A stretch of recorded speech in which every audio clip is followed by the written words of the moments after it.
Baik, Assalamualaikum. Terima kasih rakan di Angkasa Puri. Saya kini berada di Peladang Outlet PPK Pokok Sena bersempena dengan program intervensi pengedaran beras putih tempatan oleh Pertubuhan Peladang melalui Peladang Outlet, dan hari ini juga terdapat jualan agromadani di sini. Jadi pagi ni kita ada Menteri Pertanian dan Keterjaminan Makanan iaitu Datuk Seri Muhammad Sabu. Assalamualaikum Datuk Seri. Waalaikumsalam warahmatullahi wabarakatuh. Sihat Datuk Seri? Alhamdulillah sihat.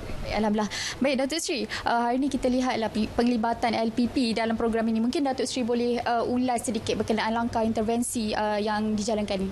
Hari ini saya berada di Pokok Sena, iaitu di tempat LPP di sini. Hari ini adalah hari jualan agromadani yang lebih 40 peniaga terlibat. Dan di sini juga pada hari ini hari pertama dilancarkan penjualan beras dengan harga yang dikawal, iaitu beras tempatan RM26 untuk sekampit 10 kilo. Artinya sekilo RM2.60. Dia ada 40 tempat yang akan dibuka oleh LPP di seluruh Malaysia, dan 39 tempat lagi akan dilancarkan pada hari Jumaat yang akan datang. Hari ini kita lihat ramai penduduk di sini datang untuk mendapatkan barang-barang makanan harian, termasuk daging, sayur, ikan dan sebagainya. Sudah tentu yang paling utama ialah beras. Saya minta supaya semua rakyat jangan panik dan membeli secara yang begitu banyak. Kita belilah ikut kadar biasa, dan insya-Allah pihak Fama dan juga LPP akan cuba intervensi, iaitu seperti yang kita lakukan terhadap ayam dan telur dahulu.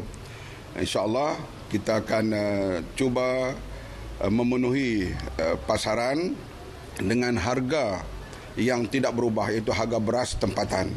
Kalau harga beras import memanglah naik agak mendadak, berlaku di seluruh dunia, termasuk negara jiran kita. Indonesia juga menghadapi masalah kenaikan harga beras import yang begitu mendadak. Tetapi kita kawal beras tempatan, insya-Allah ianya mencukupi.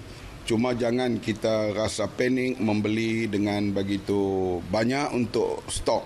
Kita akan berusaha untuk mencukupkan beras itu di pasaran mengikut kehendak keperluan orang ramai. Jadi Datuk Seri, mungkin Datuk Seri boleh kongsi juga apa antara aktiviti menarik yang dekat sini dan bagaimana penganjuran pada LPP kali ini? Hari ini sungguh meriah. Ada pertandingan memasak, ada jualan barang-barang keluaran tempatan macam-macam lah, daripada krepek, kuih Bohulu dan macam-macam jenis kuih, dan dijual dengan harga yang begitu berpatutan lah. Misalnya daging hari ini dijual dengan harga RM30 sekilo. Di pasaran di sekitar sini 37, 38. Kalau di Kuala Lumpur tu 40, 45. Tapi dijual dengan harga RM30. Ini dibuat oleh Lembaga Pertubuhan Peladang. Dan agromadani atau pasar seperti ini kita tambahkan lagi dari masa ke semasa supaya pengguna rakyat dapat ada sedikit pilihan untuk membeli di tempat-tempat yang lebih murah daripada pasar ataupun agromadani di bawah LPP dan PAMA yang beroperasi sekarang ini. Baik, Datuk Seri, kita berbalik semula kepada program khas beras putih tempatan. Jadi pada pandangan Datuk Seri sendirilah, dengan langkah yang dijalankan ini, bila jangkaan beras putih tempatan dapat dipulihkan sepenuhnya, dan apa kita kata langkah jangka panjang yang akan dilaksanakan? Sekarang ini di kawasan Mada padi sedang dituai. Saya ingat sudah hampir 30%. Dan bila tuai padi itu akan dihantar ke kilang dan akan terus dijadikan beras. Artinya dalam masa sebulan insya-Allah pasaran akan kembali lega. Bukan selesai segala masalah. Tidak, dia melegakan sedikit. Untuk jangka panjang kita mesti bekerja keras untuk mencukupkan beras di Malaysia ini. Baik itu langkah-langkah yang diambil yang sedikit jangka panjang ialah projek besar lebih daripada 3 bilion untuk mempermodenkan pengairan Mada, untuk membolehkan membuat sawah padi dibuat 5 musim untuk 2 tahun.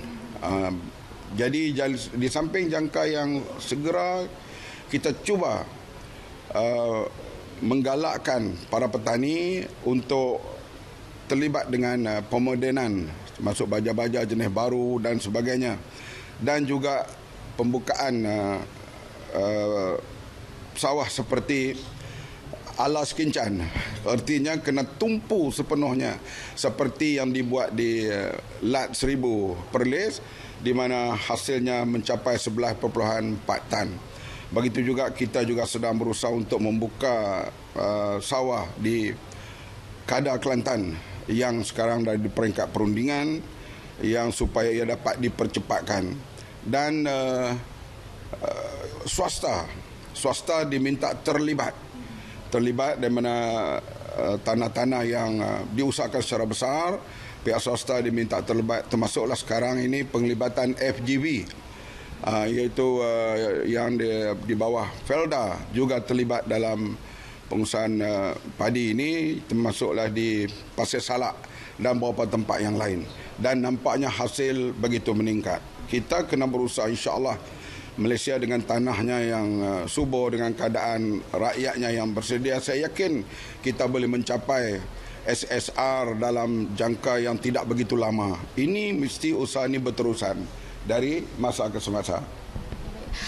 Baik, saya kira setakat itu dahulu perkembangan daripada Pulau Pinang. Kembali bersama rakan di Angkasa Puri, silakan.